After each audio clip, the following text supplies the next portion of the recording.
Depuis combien de temps tu bosses avec Wilson et comment tu le décrirais? Alors, ça fait juste après la période de Covid, donc 2020, il est venu vers moi parce qu'il voulait se mettre dans le MMA à fond, donc voilà. Et comment je peux le décrire? C'est un travailleur obstiné, résilient et talentueux.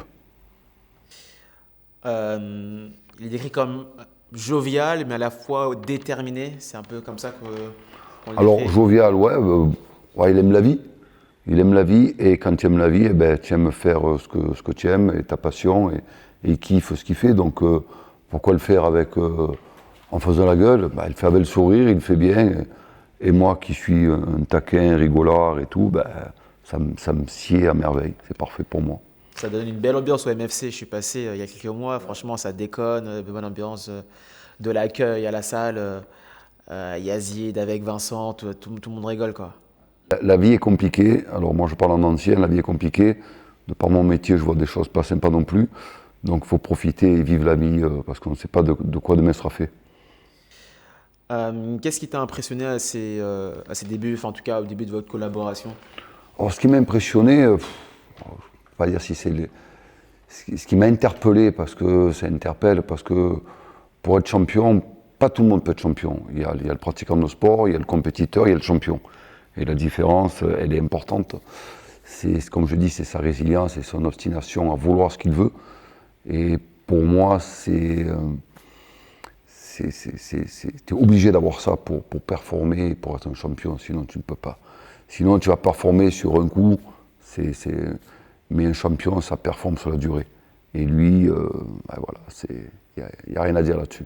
Et Il est toujours là. où tu le places justement dans cette hiérarchie que tu as faite entre Dans les... la hiérarchie, il a le comportement du champion, et le 20 décembre, il aura la ceinture du champion. D'ailleurs, tout à l'heure, il a parlé de ses débuts. Bon, Ouais. Pancras, et apparemment, il a battu pas mal de tes élèves de l'époque. Alors, c'était pas mes élèves, c'était mon ancien club où on faisait du sambo à l'époque. Absolument, il a battu tout le monde. Et il était très fort dès tout petit, très très fort, très très très fort. Bon, Wilson, anecdote validée, c'est bon. Ouais, ouais, ouais. Euh, bon, ça, on en a parlé. Tu sais avec qui il s'entraînait en boxe thaï du coup, si tu... Alors moi, je connais son entraîneur, Jérémy Payan, qui est un mec adorable et un super professionnel, donc rien à dire. Tous les mecs qui sont chez lui, ils sont tous performants. Voilà, et on voit le boulot qu'il a fait. Qu'est-ce qu'on peut dire de Jérémy, à part respect, monsieur. Voilà, c'est tout. Et Kaiser, pour citer son entraîneur de boxe anglaise, quand on voit ce qu'il a sorti à Marseille aussi, respect, monsieur. Rien à dire. Aujourd'hui, c'est un athlète MMA. C'est quoi ses grandes forces? Alors, ses grandes forces, je reviens dessus, faut bien comprendre que pour arriver là, moi je dis à tous mes élèves, pour arriver à avoir la main en l'air après une victoire, c'est une seconde de bonheur, c'est des années de sacrifice, de souffrance, de sueur, de pleurs, de douleur, de doute, même s'il ne doute pas beaucoup. Il a eu des périodes de doute dans sa carrière qui ont été difficiles. Je suis là pour aider justement les combattants à remonter. On a besoin de son entraîneur quand on ne va pas bien. Quand on va bien, on n'a pas besoin de moi. On va profiter de... Mais c'est quand on ne va pas bien qu'on a besoin. Et pour être bon en MMA, il faut s'adapter tout le temps, tout le temps, tout le temps, tout le temps, tout le temps. Et il a cette faculté à pouvoir m'écouter. Et c'est ce qui a fait son évolution après ses défaites. Il a changé parce qu'il a compris ce que je lui ai dit, il a assimilé, il s'est adapté. Et maintenant, il le voit dans ses combats que, en fait, c'est que de l'adaptabilité chaque fois. Et ça, bravo à lui, quoi. On parle beaucoup de son striking. C'est ce qui impressionne le plus. En tout cas, c'est sa force. Euh, ouais, son striking, c'est sa force. Techniquement, il n'y a rien à dire, il est parfait. Il a du punch, mais méfions-nous aussi de sa lutte et de son sol. Parce que c'est du MMA. Et le MMA moderne, c'est plus l'agglomération de la boxe, du striking. C'est un sport à part entière maintenant. Justement, tout à l'heure, tu parlais des moments de doute qu'a pu avoir Wilson. Tu parlais du fait que tu étais là pour tes athlètes. Comment tu gères? Qu'est-ce que tu leur dis? Quelle est ta Alors, méthodologie? j'ai pas de recette miracle, parce que tout sportif et tous mes combattants sont tous différents psychologiquement les uns des autres. Wilson, j'ai réussi à le faire remonter. C'est pas que grâce à moi, c'est grâce à lui aussi. C'est main dans la main, c'est ensemble qu'on travaille. Et quand va pas bien, j'ai réussi à trouver les mots pour lui faire comprendre que il les a pris, il les a analysés, ces mots, il les a compris, il les a mis en application et on a réussi à remonter la pente main dans la main. Et c'est pas moi qui l'ai tiré, non, c'est main dans la main, on est monté. Parce que moi, sans lui, je suis pas grand-chose, et lui, sans moi, il n'est pas grand-chose non plus, donc on travaille ensemble. C'est bien beau de dire je suis un super entraîneur. Non. Je suis un bon entraîneur parce que j'ai des bons combattants. Si j'avais des chèvres, ça resterait des chèvres de compétition, mais ça resterait des chèvres. Donc, il faut vraiment prendre conscience, et ça, j'ai réussi, j'ai ce côté peut-être un peu plus avancé que certains au niveau de la psychologie sur l'individu, et j'arrive à bien tirer la quintessence de tout le monde pour qu'il puisse performer. Et si j'ai un compliment à me faire, c'est celui-ci. Avec le recul, quels étaient les éléments où vous pouvez progresser à l'époque quand il a ces 3 défaites-là? Alors, techniquement, pour moi, c'était pas très compliqué ce qu'il y avait à faire. Il a un bon striking, il a une bonne lutte, il a un bon sol, il lui manque les liaisons. Il a fallu qu'il trouve la liaison. Et ça, pour trouver la liaison, il a fallu qu'il quitte son style de boxe où je finis de frapper, je reste dans l'axe et j'attends de remiser derrière. Et alors, c'est difficile de lever des automatismes quand on est resté un certain moment dans un sport. Et on a réussi à les gommer doucement, et c'est en train de s'estomper.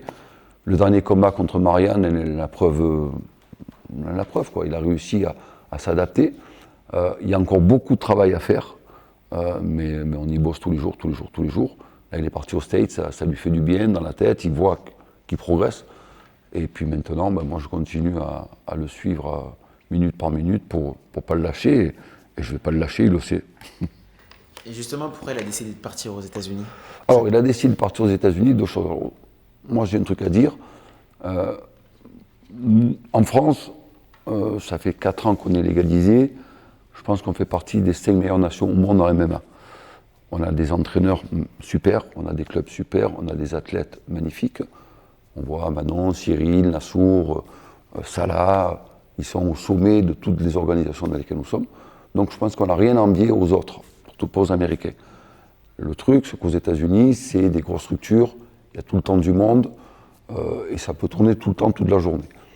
Après, comme j'ai dit, tous les athlètes sont différents. Wilson, il se donne les moyens de ce qu'il veut réussir et qu'il va réussir. Et donc là, c'était l'occasion parfaite d'aller voir, comme ça s'est bien passé la première fois, on y retourne. Et puis voilà, il va se mettre dans le jus là-bas. Après, il revient, on fait les réglages, on finit. Moi, j'y suis allé parce que je ne laisse pas mes petits, je suis allé l'accompagner un petit peu. Mais techniquement, il apprend peut-être pas grand-chose. Il apprend avec d'autres sparring partners, parce qu'à force de tourner toujours avec les mêmes, on tourne un petit peu en rond. On apprend les petits détails, et c'est les petits détails qui lui manquent pour être parfait, voilà. Donc il a besoin d'y aller, mais qu'il y aille, et vous allez voir le résultat, ça va être fantastique. Apparemment, Wilson, il frappe fort à l'entraînement. Ça, c'est vrai. Non, il s'entraîne. Ça, il frappe pas fort. Un champion, ça frappe. Ça s'entraîne, Ilyes, un petit que j'ai eu aussi, voilà, ils sont là pour s'entraîner, quoi. Ça tape. Et justement, le fait de partir aux États-Unis, tu me disais que, au-delà de l'aspect technique, tactique, où il pourrait progresser peut-être là-bas, il y a surtout le fait de se mettre dans un environnement purement sportif. Ouais, il y a ce truc de je mets dans un camp, je suis là-bas, j'ai pas de copains, j'ai pas de ci, j'ai pas de là. Aux États-Unis, si on arrive, on se dit bonjour, on monte sur le tapis, on s'entraîne, on se barre, il n'y a pas de potes, on se tape de frérots, de ci. Voilà, on bosse. C'est un boulot. Là-bas, c'est un business, un boulot. Que dire de plus qu'il en a besoin? C'est parfait. Au moins, il n'est pas parasité par ouais, non, mais non. Voilà, on y va, on se bosse. Moi, je sais de ce dont il a besoin. On va prendre ce dont il a besoin. C'est tout. Ouais. Pour toi, c'est le plus grand combat de sa carrière? Alors, c'est la plus grande échéance. La plus grande échéance, ça c'est une certitude. Le plus grand combat de sa carrière, c'est pas celui-ci. C'est le combat, à l'issue de ces 3 défaites, pour moi, c'était le plus grand combat de sa carrière. De regagner après 3 défaites, c'est compliqué. Là, bon, moi, je sais ce qui va se passer, lui aussi. Donc, non. Par contre, c'est la plus grosse échéance. Mais on la rattrape pas.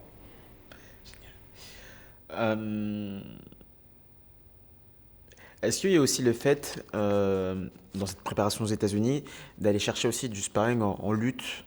Il y a une tradition de lutte. Il y a un gros club de JJB notamment au Cliff, mené par Gilbert Burns notamment. Est-ce que ça aussi ça fait partie de la stratégie?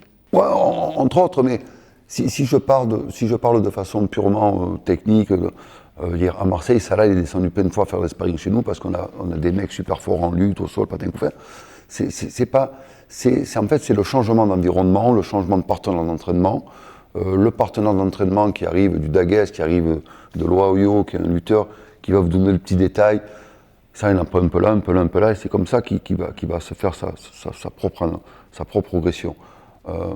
Dire qu'il faut aller là-bas pour progresser, non. Par contre, aller là-bas pour prendre un petit peu et rajouter à ce qu'on a déjà, oui. Mais c'est pas aller là-bas pour être meilleur, parce que, voilà, il faut être objectif, et je le suis. Ils sont pas meilleurs que nous. Pour preuve, ce que je dis, en France, on a des mecs qui sont là-haut. Donc, voilà. Après, y aller, ça fait du bien, ça fait un camp, on s'immerge, on est dedans, on est carré, voilà. Ça c'est parfait. À ce stade de sa carrière aujourd'hui pour Wilson Varela, est-ce qu'il est dans une quête de dépassement personnel ou il cherche plus à être à chaque combat une meilleure version de lui-même? Dans quel état d'esprit pour toi il est? Pour moi, à chaque combat qu'il fait, Wilson, il essaye donner le meilleur de lui-même et de progresser à chaque sortie. Il va prendre la ceinture au mois de décembre, c'est pas la fin en soi. Ça continue, ce n'est qu'une marche supplémentaire qui va gravir au fur et à mesure. Comme tout champion qui se respecte, on veut toujours mieux faire. C'est-à-dire, on va prendre le cas de Salah. Salah, il est au sommet de la hiérarchie du KSW. Est-ce que pour ça, il dit c'est bon, je suis au sommet, j'ai réussi? Non, c'est un champion. Il continue encore plus à bosser qu'il n'a toujours bossé. Pour rester là-haut, parce que là-haut, tout le monde veut ta peau. Donc, il faut bosser. Et Wilson, tous les combats, il veut monter marche après marche, et gravir, et gravir, et gravir, et gravir. Il va gravir une marche, et il va continuer à bosser, et ça ne va pas s'arrêter. Parce que c'est un champion. Les marches, il les a bien gravées au KSW, avec une ascension assez rapide. Des gros combats. Comment tu jugerais son ascension, combat après combat notamment?